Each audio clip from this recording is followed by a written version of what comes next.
हरेक नेपालीको Dhukdhuki radio दाउने 103.4 megahertz.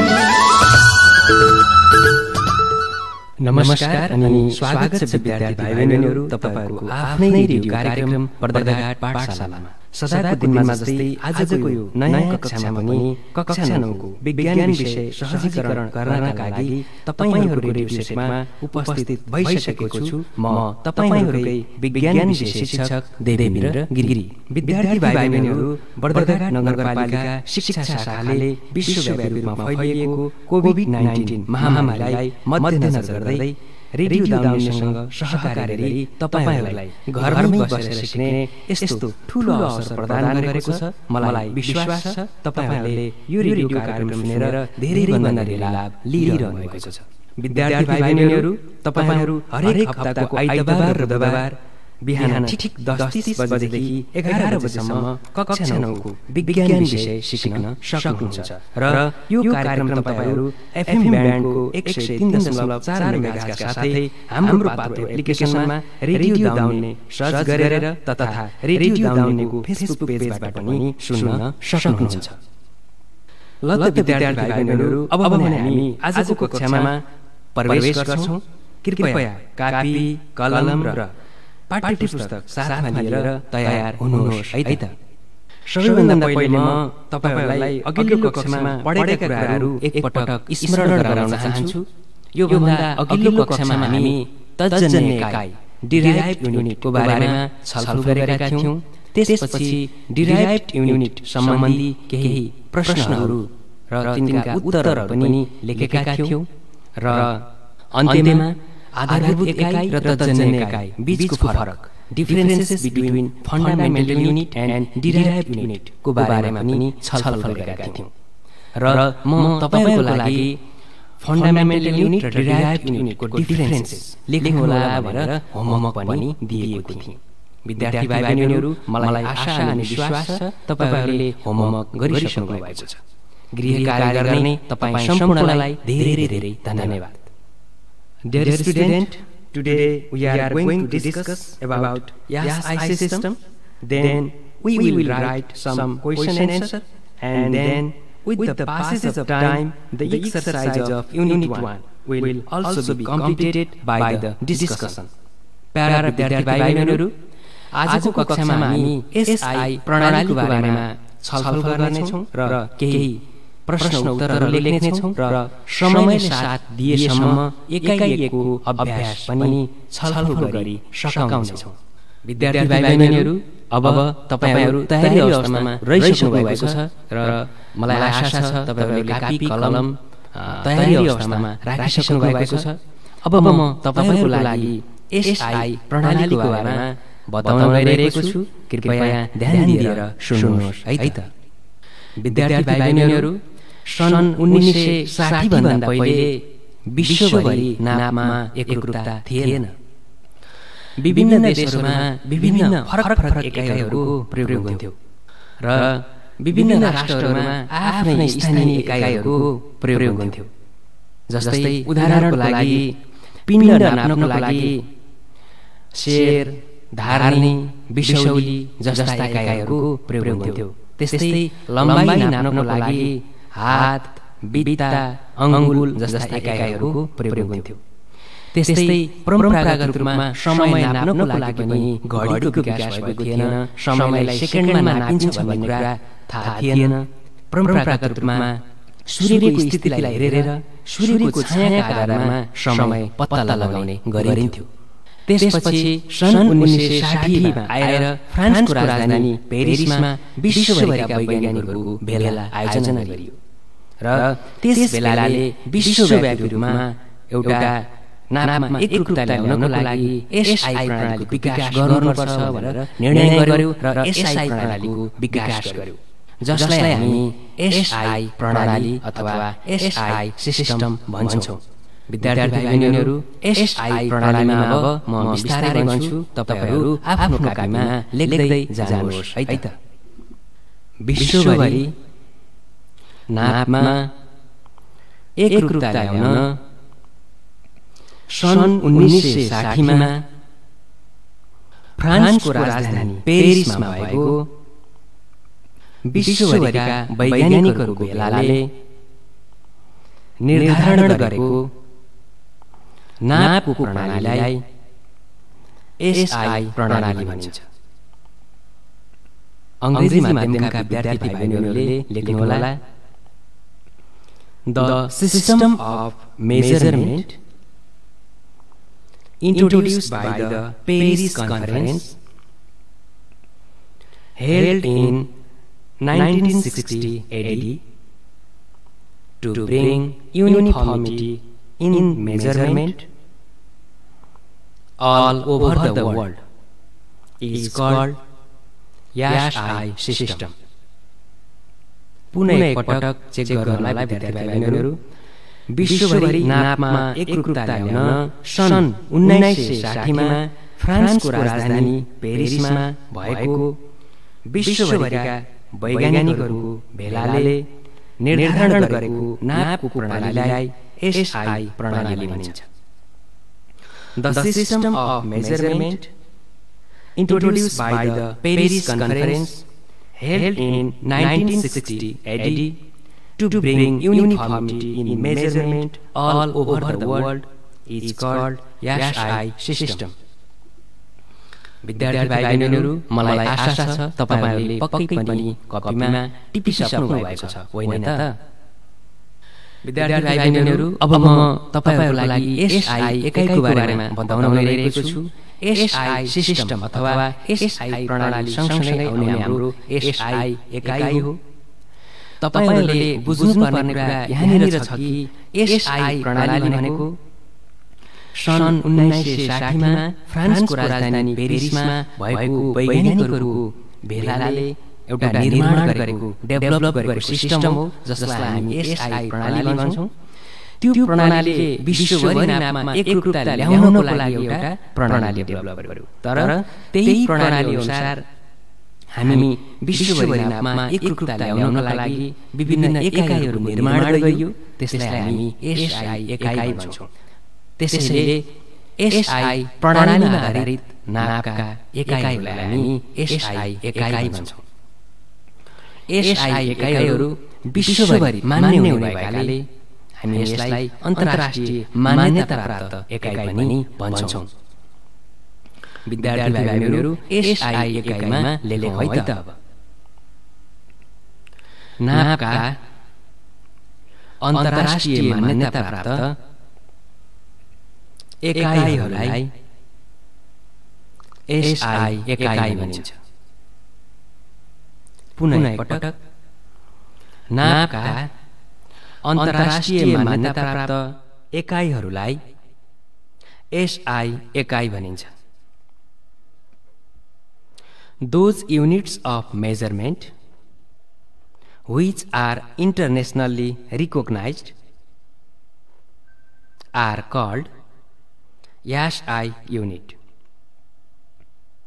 Once again, those units of measurement which are internationally recognized are called YASI unit.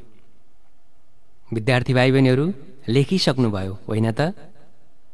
अनि तपाईहरुलाई जिज्ञासा होला, एसआई युनिटको पूरा रूप के होला, होइन? एसआई युनिटको पूरा रूप हो system international the unit. The full form of SI unit is system international the unit. यसलाई हामी फ्रेन्च सिस्टम पनि भन्छौं, किनभने यो फ्रान्सबाट विकास भएको प्रणाली हो। विद्यार्थी भाइबहनीहरू, हामीहरू एसआई प्रणाली र एसआई एकाइ पढिरहँदा तपाईहरुलाई जिज्ञासा पनि हुन सक्छ, एसआई प्रणालीको विकास त भयो, विश्वभरि नापमा एकरूपता ल्याउन विभिन्न एकाइहरूको निर्धारण पनि गरियो, जसमा 1 किलोग्राम भनेर एसआई युनिटमा कतिलाई मानिएको छ होला? एसआई प्रणालीले 1 किलोग्राम कतिलाई मानेको छ होला? एसआई प्रणालीले 1 मिटर कतिलाई मानेको छ होला, होइन?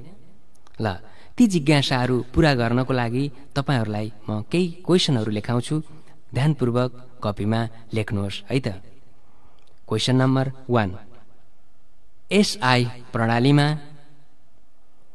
1 किलोग्राम भन्नाले के बुझिन्छ? पुनः एकपटक, एसआई प्रणालीमा 1 किलोग्राम भन्नाले के बुझिन्छ? यसको उत्तरमा लेख्नुहोला। फ्रान्स स्थित अन्तर्राष्ट्रिय नापतौल विभागमा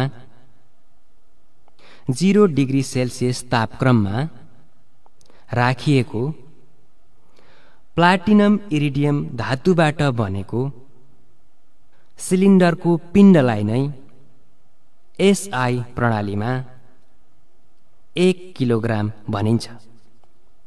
पुनः एकपटक, फ्रान्स स्थित अन्तर्राष्ट्रिय नापतौल विभागमा 0 डिग्री सेल्सियस तापक्रममा राखिएको प्लाटिनम इरिडियम धातुबाट बनेको सिलिन्डरको पिण्डलाई नै एसआई प्रणालीमा 1 किलोग्राम भनिन्छ।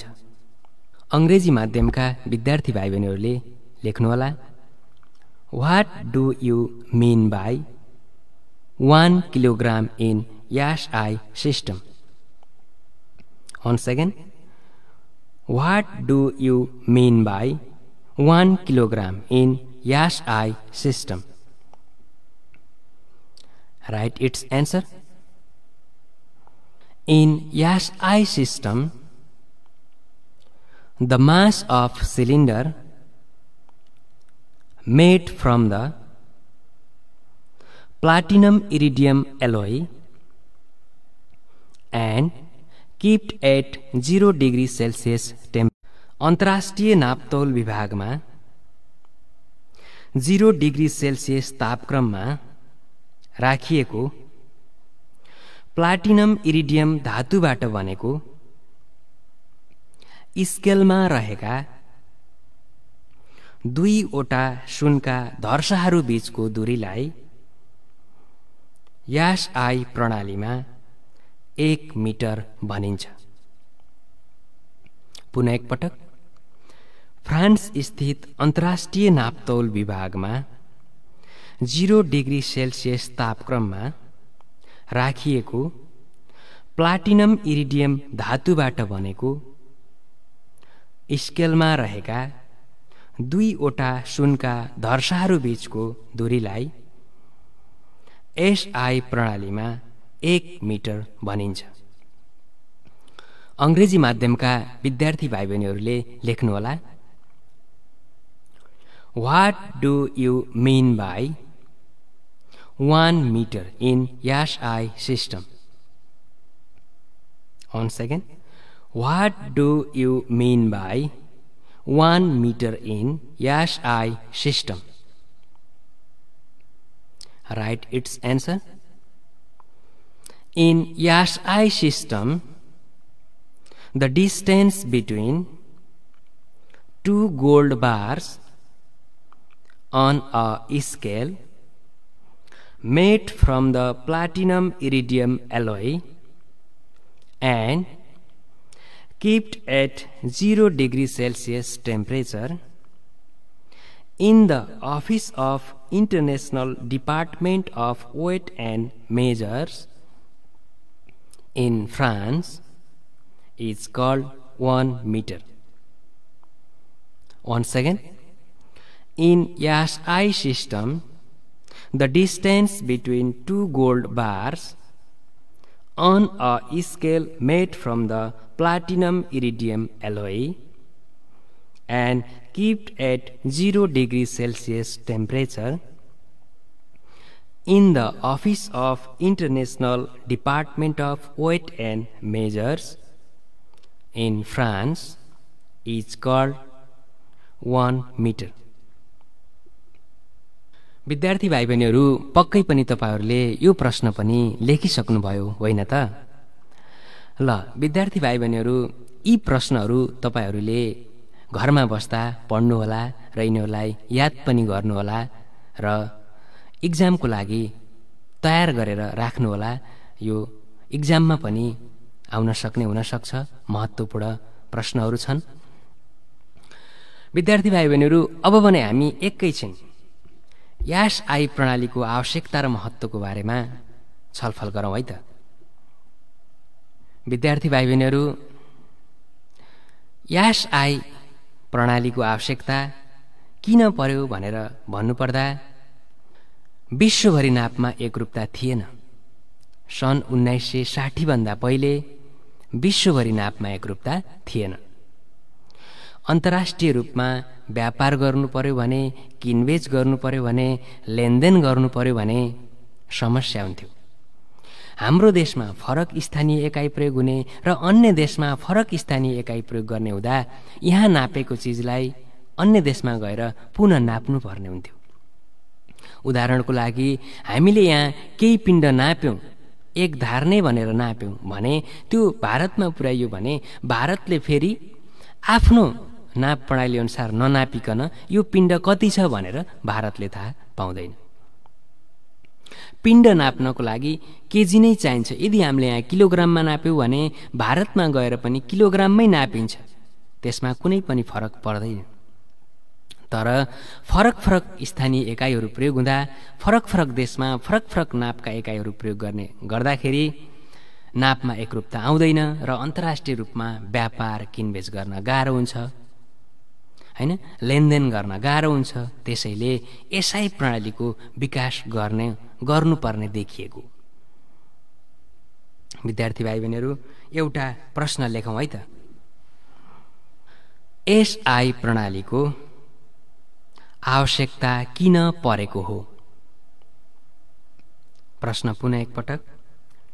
एसआई प्रणालीको आवश्यकता किन परेको हो? यसको उत्तर लेख्नुहोला। किनभने फरक फरक देशमा फरक फरक एकाइ प्रयोग गर्नाले व्यापार गर्न, किनबेच गर्न कठिन हुने भएकाले अन्तर्राष्ट्रिय स्तरमा व्यापार तथा लेनदेन सजिलो बनाउन एसआई एकाइको आवश्यकता परेको हो। पुनः एकपटक चेक गर्नुहोला। किनभने फरक फरक देशमा फरक फरक एकाइ प्रयोग गर्नाले व्यापार गर्न, किनबेच गर्न कठिन हुने भएकाले अन्तर्राष्ट्रिय स्तरमा व्यापार तथा लेनदेन सजिलो बनाउन एसआई एकाइको आवश्यकता परेको हो। अंग्रेजी माध्यमका विद्यार्थी भाइ बहिनीहरूले लेख्नुहोला। Why is SI unit needed? Question once again. Why is SI unit needed? Write its answer. Because it is difficult to run trade and business at international level by using different units in different countries. So, SI unit is needed to make the transaction easy.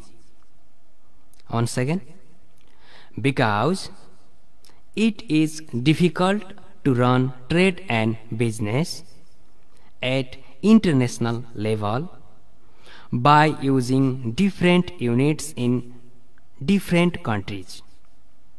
So, SI unit is needed to make the transaction easy. विद्यार्थी भाइ बहिनीहरू, तपाईहरुले यो प्रश्न पनि र यसको उत्तर पनि लेखिसक्नुभयो होला। र विद्यार्थी भाइ बहिनीहरू, अब भने हाम्रो भौतिक विज्ञान अन्तर्गतको एकाइ एक नाप मेजरमेन्ट यहाँनिर सकिएको छ।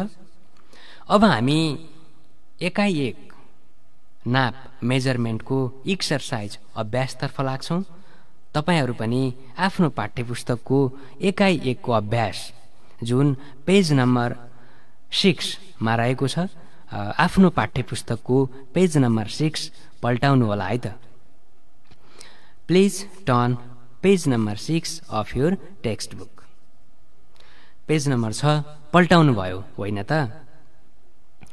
विद्यार्थी भाइ बहिनीहरू, त्यहाँ पेज नम्बर 6 मा यस एकाइबाट हामीलाई अभ्यासको लागि केही प्रश्नहरू दिइएको छ। मलाई विश्वास छ यी प्रश्नहरू तपाईले सजिलै लेख्न सक्नुहुन्छ, किनभने यी प्रश्नको बारेमा धेरै छलफल हामी गरिसकेका छौं। यी प्रश्नका उत्तरहरू मैले नोटमा टिपाइसकेको छु, नोटमा लेखाइसकेको छु। विद्यार्थी भाइ बहिनीहरू, हाम्रो अभ्यासमा सुरुमा क नम्बरमा सेक्सन ए मा अब्जेक्टिभ क्वेसन रहेको छ र सेक्सन बी मा क्वेसन एन्सर दिनुपर्ने हुन्छ। तपाईहरुले हेरिसक्नुभयो होला। पेज नम्बर 6 मा अभ्यास एक्सरसाइजको क नम्बरमा हेर्नुहोस् है त। म त्यसका उत्तरहरू सरसर्ती भन्दै जान्छु र ती अब्जेक्टिभ क्वेसनका एन्सरहरू तपाईले पाठ्यपुस्तकमै भए पनि पेन्सिलले टिक लगाउँदै जानुहोस् है त। अभ्यासको क नम्बरमा भनेको छ तलका बहुवैकल्पिक प्रश्नहरूको उत्तरमा ठिक चिन्ह लगाउनुहोस्।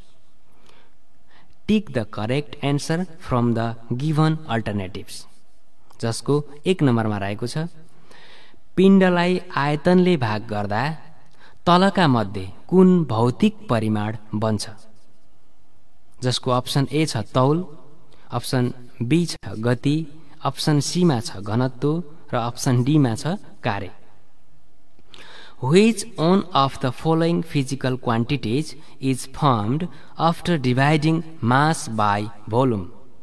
Option A weight, option B velocity, option C density and option D work.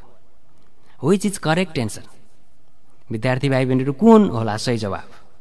हो, यसको सही जवाफ हो घनत्व। पिण्डलाई आयतनले भाग गर्दा के आउँछ? घनत्व। अप्सन सी अथवा अप्सन 3 मा टिक लगाउनुहोस् है त। क्वेशन नम्बर 2, दिएका मध्ये कुन भौतिक परिमाणको एकाइ मिटर प्रति सेकेन्ड हो?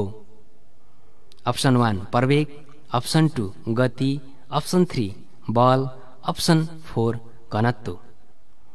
Which one of the following physical quantities has its SI unit meter per second? Option 1 acceleration, option 2 velocity, option C force, option D density. हो, यसको सही जवाफ हो तपाईहरुले पत्ता लगाइसक्नु भएको छ। यसको सही जवाफ हो गति, भेलोसिटी। अप्सन नम्बर 2 मा टिक लगाउनुहोस् है त। क्वेशन नम्बर 3, तलका मध्ये कुन चाहिँ आधारभूत एकाइ होइन? Option 1 candela, option 2 kelvin, option 3 ampere र option 4 pascal. Which one of the following is not a fundamental unit? Option 1 candela, option 2 kelvin, option 3 ampere, option 4 pascal. तपाईले पत्ता लगाइसक्नु भएको छ के होला यसको एन्सर? हो, यसको एन्सर हो पास्कल। पास्कल आधारभूत एकाइ होइन। अप्सन 4 मा टिक लगाउनु होला है त। अनि अर्को प्रश्न, प्रश्न नम्बर 4, निम्न मध्ये कुन चाहिँ तत्जन्य एकाइ हो? Option 1 kilogram, option 2 watt, option 3 second, option 4 kelvin. Which one of the following is a derived unit? Option 1 kilogram, option 2 watt, option 3 second र अप्सन 4 केल्भिन। कुन चाहिँ तत्जन्य एकाइ होला विद्यार्थी भाइ बहिनीहरु? हो, यसको सही जवाफ हो वाट। वाट हाम्रो के हो? तत्जन्य एकाइ हो। अनि क्वेशन नम्बर 5, बलको एकाइ न्यूटन तत्जन्य एकाइ हो। यसमा तलका मध्ये कुन कुन आधारभूत एकाइहरू समावेश भएका हुन्छन्? Newton is the derived unit of force. Which of the following fundamental units are involved in it? विद्यार्थी भाइ बहिनीहरु, बलको तत्जन्य एकाइ कसरी निकाल्ने? बलमा संलग्न आधारभूत एकाइहरू कुन कुन हुन्? हामीले कसरी पत्ता लगाएका थियौं? यो भन्दा अघिल्लो कक्षामा हामी पत्ता लगाएका थियौं। बलको तत्जन्य एकाइ निकाल्न हामीलाई फर्मुला चाहिन्छ। हाम्रो फर्मुला हो force is equal to mass into acceleration, F is equal to MA, जसमा एम भनेको पिण्ड हो जसको एकाइ केजी हुन्छ र एक्सेलरेसन प्रवेगको एकाइ हुन्छ मिटर पर सेकेन्ड स्क्वायर र यसलाई मल्टिप्लाई गर्दा हाम्रो बलको तर्जनी एकाइ हुन्छ KG metre per second square. हेर्नुहोस् त कुन अप्सनमा छ KG metre per second square हो, यहाँहरूले देखिसक्नु भएको छ। अप्सन 1 मै छ यसको सही जवाफ, KG metre per second square. Option 1 मा टिक लगाउनु होला है त। विद्यार्थी भाइ बहिनीहरू, त्यस्तै गरी तपाईहरूलाई अप्सन ख मा भनेको छ, सरी अभ्यासको ख नम्बरमा भनेको छ तल दिएका प्रश्नहरूको उत्तर दिनुहोस्। Answer the following question. यहाँ तपाईहरूको लागि विभिन्न प्रश्नहरू दिएको छ। यी प्रश्नहरू मैले तपाईहरूलाई यो पाठ पढाइरहँदा नोट टिपाइरहेको छु र मलाई विश्वास छ यी प्रश्नका उत्तरहरू तपाईले सजिलै लेख्न सक्नुहुन्छ। यदि सक्नु भएन भने तपाईले यो कार्यक्रम जहाँबाट सुनिरहनु भएको छ रेडियो दाउन्नेको फेसबुक पेजमा आएर तपाईले कमेन्ट गरिदिनु होला। त्यो प्रश्नको उत्तर म तपाईलाई आगामी कक्षामा भनिदिनेछु। र यो अभ्यासका प्रश्नहरू तपाईलाई होमवर्कको रूपमा मैले आज छोडेको छु, किनभने आजको लागि हाम्रो निर्धारित समय लगभग सकिनै आँटेको छ र तपाईहरूले यी प्रश्नहरू होमवर्कको रूपमा एउटा एक्सरसाइज कपी, अभ्यास कपीमा लेख्नुहोला र नजानेको केही छ भने र यसका उत्तरहरू मैले भन्नुपर्ने छ भने तपाईहरूले मलाई जानकारी गराउनुहोला। रेडियो दाउन्नेको फेसबुक पेजमा गएर त्यो प्रश्न नम्बर लेखिदिनु होला। मैले त्यसको उत्तर आगामी कक्षामा लेखिदिनेछु, भनिदिनेछु। ल त विद्यार्थी भाइ बहिनीहरू, आजको लागि लगभग हाम्रो निर्धारित समय सकिएको छ। तपाईलाई यो सिकाइ सहजीकरण कस्तो लागिरहेको छ, तपाईका समस्याहरू के छन्, हामीलाई प्रतिक्रिया दिन नभुल्नुहोला। आगामी बुधबार तपाईहरूको लागि म युनिट 2 फोर्स लिएर उपस्थित हुने नै छु भन्दै र यतिन्जेलसम्म तपाईहरूले यो मेरो सिकाइ सहजीकरण कार्यक्रमलाई सुनिदिनु भयो। तपाईहरूलाई धेरै धेरै धन्यवाद र यो कार्यक्रम तपाईहरु समक्ष पुर्याउनको लागि रेडियो दाउन्नेबाट टेक्निकल सपोर्ट गर्ने मित्र टेकजीलाई पनि म धन्यवाद व्यक्त गर्न चाहन्छु। र विद्यार्थी भाइ बहिनीहरू, आजको लागि भने म तपाईहरुको आफ्नै विज्ञान विषय शिक्षक पुनः बुधबार भेट्ने बाचाका साथ बिदा हुन्छु। तपाईको दिन शुभ रहोस्। आवाज हराएकाहरूको आवाज रेडियो दाउन्ने 103